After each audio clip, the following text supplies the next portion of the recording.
When Backpage came out with auto posting software and you thought that the market was browsing Backpage in order to find you, you should run. You should immediately realize the fallacy of the whole concept, unless you recognize one more thing. You go to Google and you type in something that would bring up one of those posts from Backpage, and you see it get indexed when you typed in general words. And you realize the value is, if you can put your ad out on Backpage, but you can always change the title, ad by ad by ad, with different synonyms, different words, different phrasing, then you can get your pages organically ranked on Google. Okay? Things like that. Absolutely important to understand these concepts. There's more than one way to skin a cat, and a thing may fail to work within itself and yet still be useful for other reasons that were not explained. And maybe no one thought about them until later. Maybe a thing salvaged itself accidentally and continued to live on past its expected death date for reasons hitherto unknown. But in cases like Safeless, free-for-all links, just type some of these in here, free-for-all links or whatever it is. I don't even know what you call them. Free-for-all links page, I guess, because I haven't seen these for a long time. Same thing. Free-for-alls were meant to be the solution to Safeless. The problem with Safeless was how many emails poured in at once. You know, you'd get 20,000 subject lines on a single page, okay? And then there's page 2, page 3 to page 100 after just a couple of days. Okay, that's why you're not seeing any of these things. I mean, how many people can see your ad if it's in the middle of a page with 20,000 replies on it? Or if it's in the middle of the 4th page of 20,000 replies, or the 40th page of 20,000 replies. I don't see your ad. It's why they're not looking anyway. If you would do it to grant yourself a way out, everyone else is doing it to grant themselves a way out. If you see demand flee as the results of supply increase, realize the website owner is making money when supply increases, and they make no money when demand increases. Where do you think they're going to focus their time? They're going to focus it on selling supply. And you might think, well, then they'll turn around and focus on selling demand. That's harder. Selling supply is easier. You don't have to tell someone you'd be interested in buying. You get to tell them, think of it. There are tons of other people out there who will buy it from you, right? 1 in 100 will buy it from you. Just got to show it to 100 people. One will buy. Notice how impersonal it just got. Notice how much easier it is to sell you on that than to say you will buy it.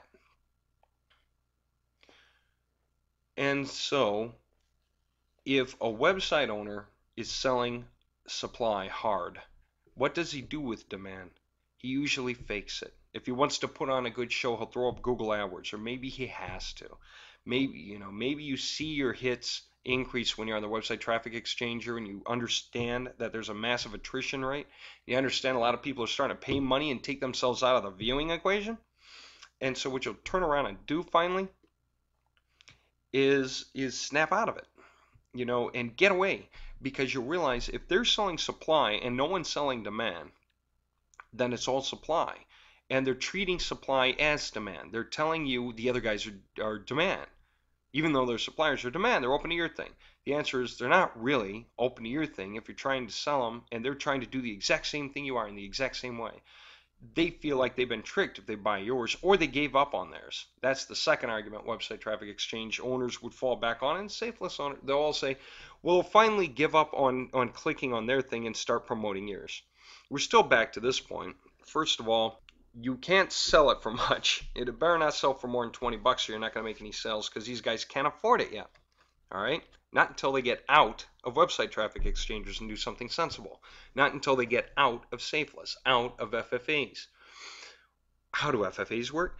This is just a little listing of links on a page. And every time somebody throws a new listing in on the top, then it knocks the last listing off the bottom.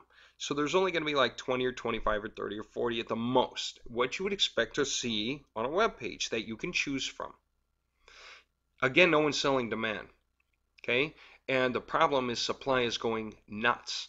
Now they sell the auto submitters for FFAs. I don't mean now as in 2010. I mean really now as in 2002. I saw them all over the place. You buy them for 47 bucks or something. And what did they do? They auto submitted your link to free-for-alls full speed. Now you'd think, well, that's good because my link will last longer. But the more people buy it, the faster those links whip through, to the point where a link stays on a page for 5 seconds. If you submitted the link to the top of the page and then you typed in the address to see it, chances are you won't see it and you'll think it didn't work. Problem is, it did. And it came off the bottom of the page before you got there. Sometimes if you're really, really fast, you can see it 2/3 of the way down. and yet there's no way for you to verify whether it was working or not, because you can't move quick enough through 30,000 free-for-alls to verify your ads are there. But no one's looking. Remember that. No one's looking. All right. I'll give you another one. Again, thinking about the value of things really. There is one purpose I found of safe lists that was absolutely cool, and it taught me a lot. And I swear it was one thing I had to learn to make a lot of money moving forward. That was this. Safe lists teach you one important thing. And think about it this way.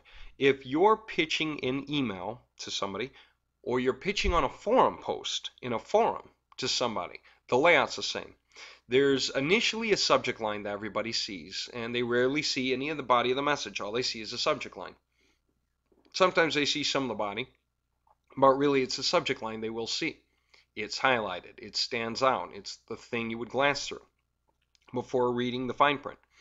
The beginning of the body or something, and then it says click here to read more, and that's if it exists. Very often all you see is a subject line, the title line on a forum post, right? The title of the post. And so whether it's email or forum post, you click on that first line, you see the body. And the body leads you through some points that explains the subject line, or it explains the title line. And then it shows a link. You click on that, you get to a website which explains the whole thing and pitches it to you. Okay? Now, I got a question for you. What's the most important part? The subject line, the body, or what's on the actual website itself? Don't think too long about it if you don't know. But the answer is simple. It's the subject line. For this simple reason. Even if the body is perfect and the web page is perfect, if your subject line says something that no one's going to listen to, like you've got to see this, then no one is going to open it, and therefore your body is useless and your website is useless. Your subject line, people will glance at it and it's short, okay? It says enough. If it's interesting enough, then they will bear with the body. They are opening it expecting more print, 2 or 3 or 4 paragraphs, say. Maybe 5 at the most. Never make it longer than that. And unless they know you by now and they know your style and what you're doing. Okay? But when you're just talking to strangers, you got to keep it short.